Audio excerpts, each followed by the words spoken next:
Hello viewers and welcome to Tech Overload channel.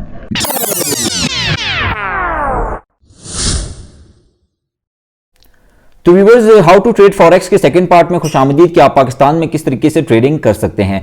तो first part में हमने सीखा था कि ट्रेडिंग होती क्या है, बेसिकली फॉरेक्स है क्या और ट्रेडिंग करते किस तरीके से, ट्रेडिंग होती क्या है, हमने बेसिक्स चीजें उसकी सीखी थी। तो आज पार्ट 2 में हम कंटिन्यू करेंगे बेसिक से ही। अब कुछ लोग कह रहे होंगे कि हम क्यों इतना बेसिक से स्टार्ट कर रहे हैं, तो ये चीजें बहुत जरूरी हैं अगर आपने लॉस से बचना है। अगर हम डायरेक्ट ट्रेडिंग पर चले जाएंगे और हमें बहुत ज्यादा लॉस हो जाएगा तो उसके लिए हमें बेसिक से स्टार्ट करना बहुत लाजमी है। तो आज हम कुछ दोबारा बेसिक से स्टार्ट करेंगे। तो वीडियो को स्टार्ट करते हैं। वीडियो को आपने आखिर तक देखना है, स्किप नहीं करना, ताकि आपको हर चीज समझ आ सके।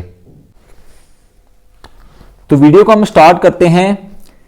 सबसे पहले हमें हिस्ट्री पता होनी चाहिए, हिस्ट्री ऑफ मनी, कि मनी की हिस्ट्री है क्या। सबसे पहले हमें इस बारे में जानना होगा। अब जैसा कि देखा जाए कि जो पैसा हम यूज करें, जो नोट्स हमारे जेब में होते हैं, ये शुरू से इस तरह नहीं चलता आ रहा था। इसकी एक हिस्ट्री थी। सबसे पहले जो है हमारे पास, अब आपको मैं जो है ज्यादा डिटेल्स में नहीं जाऊंगा, बेसिक चीजें बता दूंगा। सबसे पहले हमारे पास आता है एक barter system.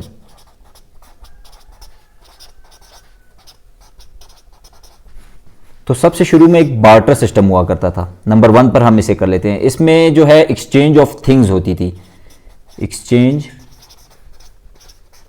Of things means के अगर आप जो है आपके पास पैसा नहीं होता था, आपके पास गोल्ड नहीं होता था, आप क्या करते थे कि आप किसी को, अगर आपको किसी चीज की कोई जरूरत, जिस तरह आपको किसी एक हैट की जरूरत है, ये एक हैट है, इसकी आपको जरूरत है, अगर ये किसी के पास है तो आप क्या करते थे, आपको अगर वो हैट चाहिए तो आपके पास जो चीज होती थी, जैसे कि अभी यहां पर आपके पास एप्पल्स हैं, आपके पास हैं 3 एप्पल्स, तो आप क्या 2 एप्पल्स या 3 एप्पल्स।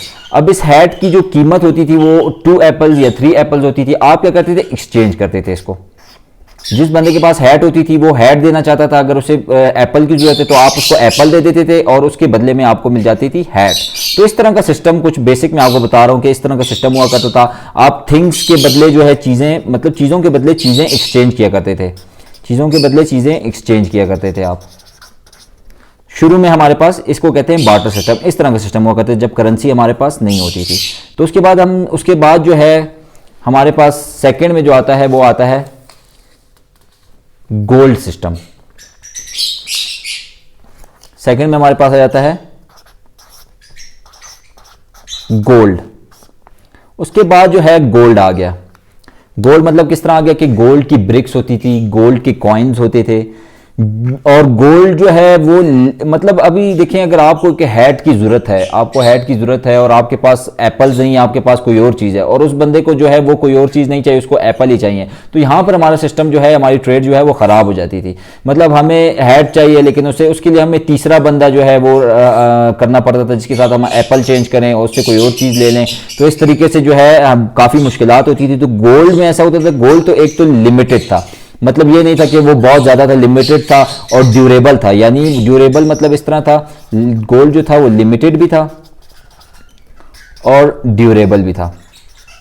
ड्यूरेबल मतलब खराब नहीं होता था, मतलब जल्दी खराब नहीं हो सकता था, खराब होता ही नहीं था, मतलब वो ड्यूरेबल था। तो गोल्ड में उसके बाद जो इस तरह होता था कि गोल्ड में ट्रेड होती थी। अभी सबके पास जिस तरीके से गोल्ड के आप कह रहे हैं, ब्रिक्स कह लें या कॉइन्स कह लें, कॉइन्स होते थे, और हम गोल्ड के बदले जो है चीजें खरीदते थे, थिंग्स वगैरह। जिस तरह आपको एप्पल चाहिए, आप गोल्ड देते थे, तो उसके बदले जितने एप्पल्स आ सकते थे वो ले लेते, कोई हैट ले लेते थे। तो इस तरीके से हम गोल्ड में ट्रेड करते थे। तो गोल्ड जो था हमारे पास, सेकंड पे हमारे पास गोल्ड आ गया। थर्ड पे हमारे पास, उसके बाद गोल्ड के बाद जो है पेपर बिल्स बनना शुरू हो गए, क्योंकि जो है गोल्ड को कैरी करना भी मुश्किल था। अगर ज्यादा अमाउंट में आप कैरी करना चाहें तो उसका चोरी वगैरह होने का भी खतरा था, और गोल्ड को आप हर जगह लेके जा भी नहीं सकते थे क्योंकि वो वजनी भी था। तो उसके बाद हमें इंट्रोड्यूस हुए पेपर बिल्स। पेपर बिल्स में क्या होता था कि आप एक तरह का बॉन्ड कह लें, जिसका नाम होता है IOU। हम बैंक के पास गोल्ड रखते थे और उसके बदले में हमें मिलता था IOU। IOU बेसिकली एक, आप कह लें, एक मतलब एक बिल होता था जिसपे आपको लिखा होता है कि आपके पास इतना गोल्ड है। आप उस IOU के जरिए जो है आप कोई भी ट्रेड कर सकते थे, कोई भी चीज खरीद सकते थे, और वो IOU जब कोई और लेके जाता था तो उसे उसके बदले में गोल्ड मिल जाता था। और उसके बाद IOU के बाद, पेपर बिल्स के बाद हमारे पास नंबर 4 पर, उसके बाद जब ये खत्म हुआ तो उसके बाद हमारे पास आ गया गोल्ड स्टैंडर्ड।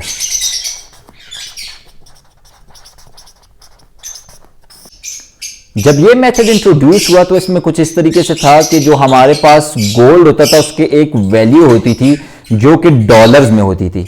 मींस अगर आपके पास 1 आउंस ऑफ गोल्ड है तो वो कहलाता था $20, यानी आप 1 आउंस ऑफ गोल्ड देकर $20 आप ले सकते हैं। यानी मुल्क में जितना गोल्ड होगा उतना ही पैसा होना जरूरी था।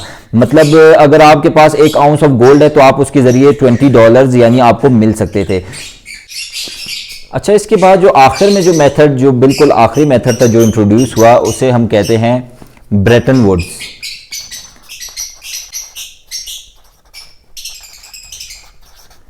जो करेंसी से पहले आखिरी मेथड था ट्रेड का, वो था ब्रेटन वुड्स। अच्छा, उसके बाद ब्रेटन वुड्स में यह हुआ कि जो गोल्ड था उसकी तादाद तो कम थी, हमारे पास डॉलर्स की तादाद ज्यादा थी, तो गवर्नमेंट ने यह कहा कि आप गोल्ड को भूल जाएं, बस ये मनी ही, बस आपका गोल्ड है, आपने ये मनी ही इस्तेमाल करना है। और नंबर 6 में जो अभी हमारे पास सिस्टम चल रहा है, यानी एंड ऑफ गोल्ड स्टैंडर्ड, कि आखिर में क्या हुआ कि गोल्ड तो इनफ था ही नहीं, नॉट इनफ गोल्ड, तो उसके बदले क्या है, गोल्ड ही आपका USD था। गोल्ड जो है वो इक्वल है USD के, US डॉलर के इक्वल था बस। अब ये है कि गोल्ड नहीं है, बस US डॉलर ही आपका गोल्ड है और यहीं से आपने ट्रेड करनी है। जिस तरीके से आज भी इसी तरह हो रहा है कि मुल्क में जिस तरह हमारी करेंसी है वो डिपेंड करती है डॉलर्स पर। हर तरह की करेंसी जो भी है, जो मेन हमारा जो सारा फोकस है वो है डॉलर्स पर। सब जो ऊपर नीचे होती हैं करेंसीज वो होती हैं डॉलर से। तो ये बेसिकली एक हिस्ट्री थी इसकी कि किस तरीके से हमारे पास मनी की हिस्ट्री थी कि पहले क्या होता था, उसके बाद क्या होता था, उसके बाद क्या होता था। अब हमारे पास नोट्स आप देखते हैं, जिस तरीके से हमारे पॉकेट्स में नोट्स, हम उसी से ट्रेड करते हैं, उसी से चीजें वगैरह खरीदते और बेचते हैं। तो ये बेसिकली एक हिस्ट्री थी मनी की। तो नेक्स्ट हम जानते हैं कि द फॉरेक्स मार्केट, कि फॉरेक्स मार्केट होती क्या है। अब आप फर्ज कर लीजिए कि आप जा रहे हैं US छुट्टियां गुजारने। आप जो है फर्ज कर लीजिए कि एक US डॉलर जो है वो इक्वल है 200 PKR के, पाकिस्तानी रुपीस के, सही है। और 100 USD इक्वल है 20,000 PKR के, सही हो गया। अब आप वहां जाते हैं 100 USD जो आप कन्वर्ट कर देते हैं 20,000 को 100 USD पर, यानी 200 रुपीज का $1 खरीदते हैं और 20,000 के आप 100 USD खरीद लेते हैं। आप US चले जाते हैं और वहां से घूम फिर कर, मतलब आपने पैसा बिल्कुल नहीं खर्च किया, आप वहां से वापस जब आते हैं तो आप क्या करते हैं, वापस करेंसी एक्सचेंज करते हैं। तो उस टाइम क्या होता है कि डॉलर का रेट चला जाता है ऊपर, यानी पहले वो 200 रुपीज का $1 था, अब वो हो जाता है 250 का $1। $1 USD हो जाता है इक्वल टू 250 PKR का। अब जब आप वापसी एक्सचेंज करते हैं $100 तो आपको मिलते हैं 100 USD इक्वल टू 25,000। तो यहां पर क्या होता है कि हमें 5,000 का प्रॉफिट अगर आप देखा जाए तो हमें हो रहा होता है कुछ दिनों में। तो बेसिकली यही कहलाती है ट्रेडिंग भी, फॉरेक्स ट्रेडिंग। फॉरेक्स ट्रेडिंग भी बेसिकली यही कहलाती है कि हम जो है मनी बाय करते हैं और फिर जब वो ऊपर जाता है, बाय में जाता है, मतलब उसका रेट बढ़ जाता है तो हम उसे वापस सेल करते हैं। बेसिकली इसका ये मनी एक्सचेंज जो है फॉरेक्स मार्केट हमारा कहलाता है। यहां तक आपको समझ आ गई। अब चलते हैं आगे। तो फॉरेक्स ट्रेडिंग में क्या होता है, फॉरेक्स ट्रेडिंग इस तरह होती है कि अभी इस प्रोसीजर के लिए तो हमें क्या करना पड़ता है कि जाना पड़ता है मनी एक्सचेंज के पास जाना पड़ता है, और चीज़ों मतलब एयरपोर्ट पे जाना पड़ता है, मतलब मनी एक्सचेंज करके मनी बाय करना पड़ता है। लेकिन फॉरेक्स से ट्रेडिंग में इस तरह नहीं होता, वो बिल्कुल ऑनलाइन आप घर बैठे भी जो है मनी को बाय और सेल भी कर सकते हैं, घर से बैठ कर ट्रेड आप कर सकते हैं। तो ये बेसिकली इसकी ईजीनेस होती है, इससे आपको जो है बहुत ज़्यादा चार्जेस वगैरह नहीं देने पड़ते। यहीं पर घर बैठकर आप कोई भी जो है डॉलर को बाय कर सकते हैं, डॉलर को सेल कर सकते हैं। तो बेसिकली इसमें ये होता है कि आप घर बैठ के ऑनलाइन ट्रेडिंग करते हैं, फॉरेक्स ट्रेडिंग ये होती है। तो अब हम कुछ करेंसी पेयर्स को देख लेते हैं जो हमने पहले भी देखा था, लेकिन अब उससे थोड़ा डिटेल में देख लेते हैं कि करेंसी पेयर्स आखिर होते क्या हैं। तो आपको एक चीज समझा दूं, जैसे कि हमने देखा था EUR USD, इस तरीके से हमने बहुत सारे पेयर्स हमने पार्ट फर्स्ट में देखे थे। तो इसमें हम एक चीज समझते हैं कि जो फर्स्ट हमारे पास होता है, जो फर्स्ट पार्ट होता है, इसे हम कहते हैं बेस करेंसी, और जो सेकंड होता है इसे हम कहते हैं क्योट करेंसी।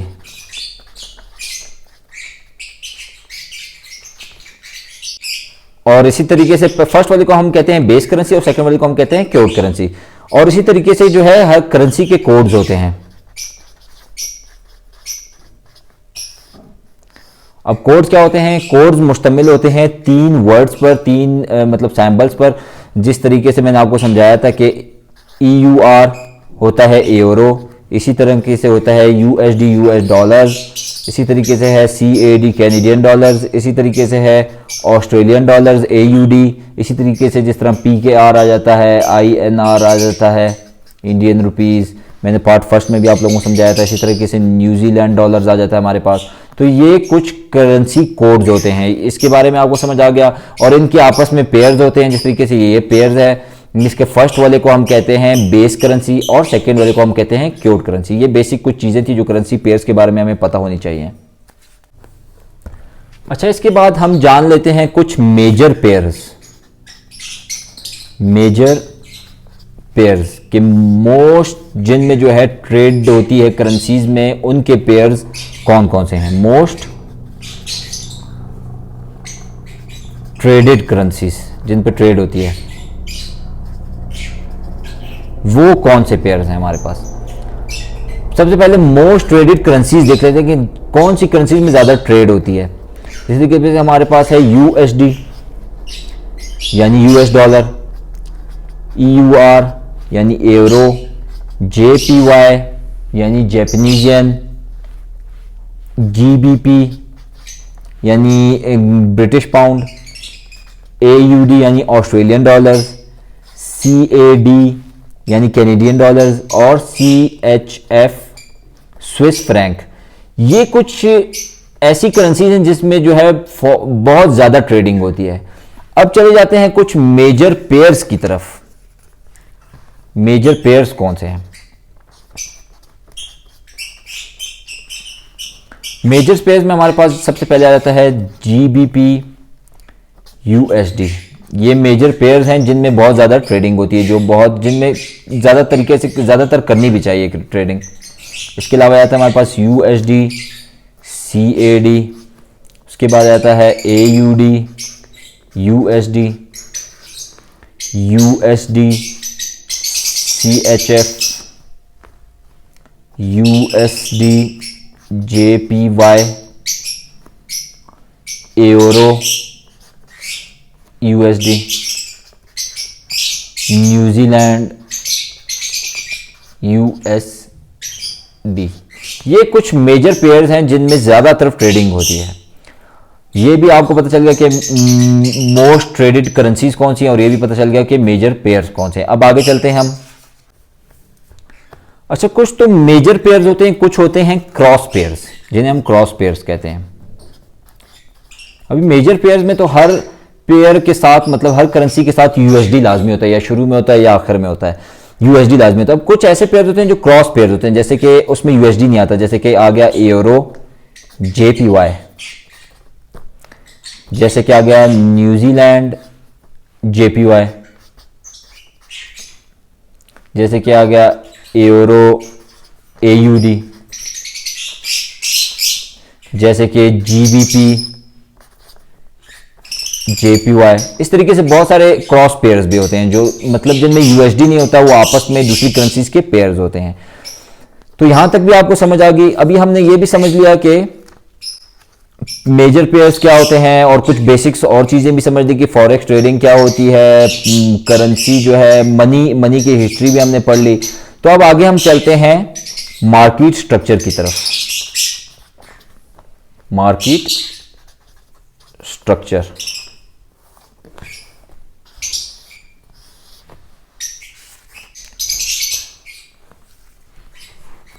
OTC। OTC क्या है? Over the counter.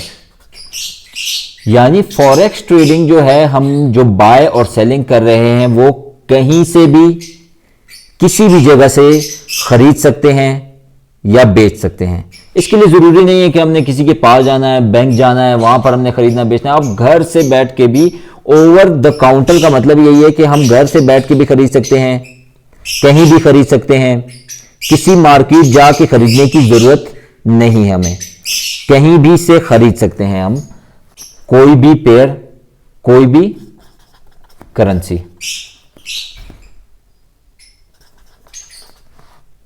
तो यहां तक आपको समझ आ गई कि फॉरेक्स ट्रेडिंग है क्या, फॉरेक्स ट्रेडिंग किस तरीके से हम कर रहे हैं और फॉरेक्स ट्रेडिंग हम कहां से कर रहे हैं। घर बैठकर ऑनलाइन हमने करनी है, सिंपल। हम कोई भी पेयर खरीद सकते हैं, बाय कर सकते हैं, सेल कर सकते हैं, लेकिन मार्केट को समझते हुए। तो ये थी कुछ बेसिक्स चीजें करेंसी के बारे में, पेयर्स के बारे में, मार्केट के बारे में। पार्ट 2 को हम यहां एंड करते हैं और पार्ट 3 में हम जानेंगे अभी आगे नेक्स्ट ब्रोकर्स के बारे में। ब्रोकर्स क्या होते हैं, ब्रोकर्स के पास हम अकाउंट कैसे खोलते हैं, ब्रोकर्स के पास हम डिपॉजिट किस तरीके से करते हैं, आगे हम इन चीज़ों के बारे में जानेंगे। तो आज तक के लिए इतना ही। तो अगर वीडियो आपको पसंद आई है तो उसे लाइक करें, कमेंट करें, शेयर करें and don't forget to subscribe tech overload channel.